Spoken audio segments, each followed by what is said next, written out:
Здравствуйте, друзья! Сегодня я отремонтирую разбитое керамическое кашпо, и не просто отремонтирую. А еще мы поговорим об интересном, трогательном виде искусства со своей собственной философией. В последнее время я все чаще думаю о том, что мы живем в эпоху какого-то агрессивного потребления. И девиз этой эпохи – выбросить все, имеющее малейший изъян, и приобрести новое. Вокруг нас становится все больше мусора и все меньше вещей, ценность которых в их истории и воспоминаниях, которые с ними связаны. Это как любимая кружка из детства. А сейчас, получается, разбили, погрустили, выбросили и забыли. И, к сожалению, тот же подход часто применяется и к людям. И вот в свете этого мне особенно импонирует японское искусство реставрации – кинцуги или кинцукурой – золотой шов, золотой ремонт или золотая заплатка. Смысл этой техники в том, чтобы не просто восстановить функционал поврежденного предмета, но и не скрывать, не маскировать следы ремонта. Места склеивания, сколы, трещины заполняют натуральным лаком и покрывают порошком серебра, золота или платины. Иногда не только заполняют шов, но и выделяют его, делают объемным, выступающим над поверхностью. Дефекты от отсутствия небольших кусочков наращивают и также декорируют драгоценным порошком или оставляют натуральный цвет лака. Если отсутствует крупная часть, на ее место подбирается подходящий кусок от другого предмета. Именно такой вариант я буду имитировать с первым кашпо. Не судите строго, это мой первый опыт, и у меня впереди есть еще 3 кашпо, каждый из которых я постараюсь сделать не похожим на другие.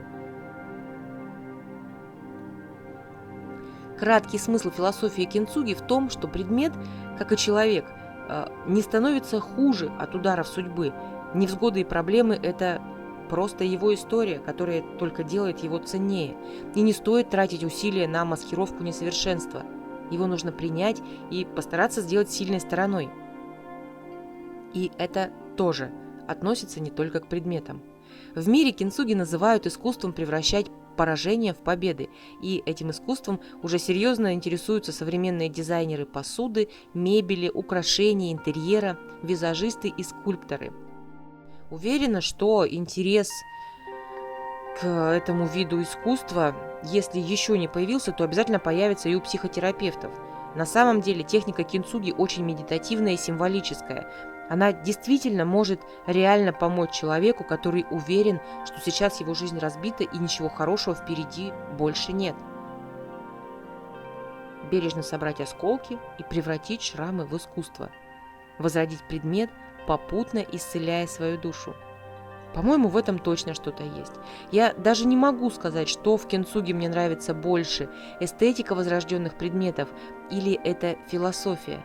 Совершенно точно одно – я обязательно буду возвращаться к этому стилю еще не раз и в ремонте керамики и фарфора, и в декорировании предметов. Кстати, это и есть обещанная подсказка для мастеров, которые еще не придумали, с какой работой можно поучаствовать в теме хоровода ремесленников «Ненужная посуда превращается». Если я вас заинтересовала или вдохновила, до 8 октября, до даты публикации выпуска, еще осталось время. Для тех, кто еще не знает о новом проекте для творческих YouTube-каналов, вся информация о нем есть в описании под этим видео. Расскажите в комментариях, знали ли вы уже о кинцуге, нравится вам эта техника или не очень.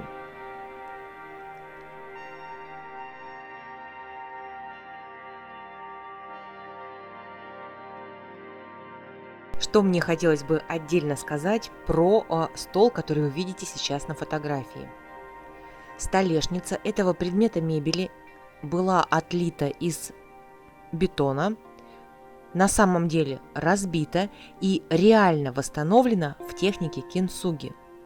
Стоимость этого предмета мебели была 1800 фунтов стерлингов.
Можно было бы оставить цвет кашпо таким, как был, но мне захотелось поэкспериментировать с окрашиванием.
Внутреннюю поверхность я покрываю краской на основе жидкого стекла, силикатного клея. Сделала я ее сама, хорошенько протестирую все ее свойства и обязательно расскажу о результатах.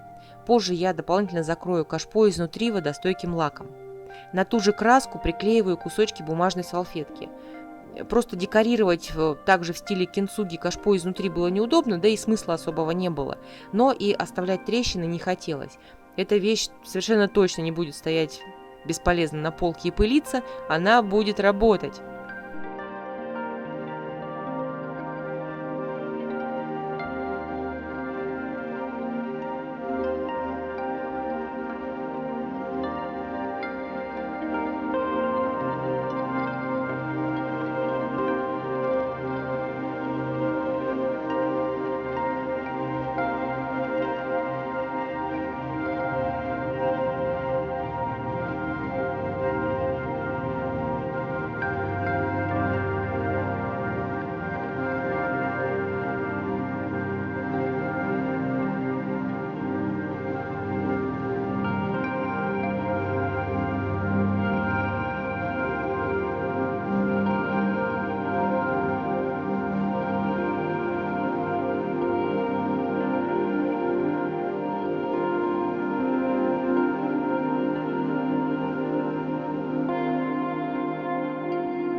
Внешнюю поверхность покрываю старым загустевшим алкидно-уретановым яхтным лаком. Своим оттенком такого темного янтаря он создаст дополнительное впечатление винтажности и окончательно подружит все цвета, которые я использовала. Лак у меня полуматовый, и это тоже будет играть на создание ощущения старинной вещи. Когда я уже закончила записывать видео, мне пришла в голову еще одна идея. Чтобы усилить впечатление крафтовой вещи, я сделала поверхность лака, похожей на апельсиновую корку. На фотографиях в конце видео это особенно заметно на бликах от окна. Опытные мастера, конечно, поймут, как сделана эта апельсиновая корка, а для новичков немного позже я обязательно запишу коротенькое видео с демонстрацией процесса и объяснением. Как обычно, жду ваших оценок, вопросов и комментариев. До новых встреч в саду с феями и в хороводе ремесленников.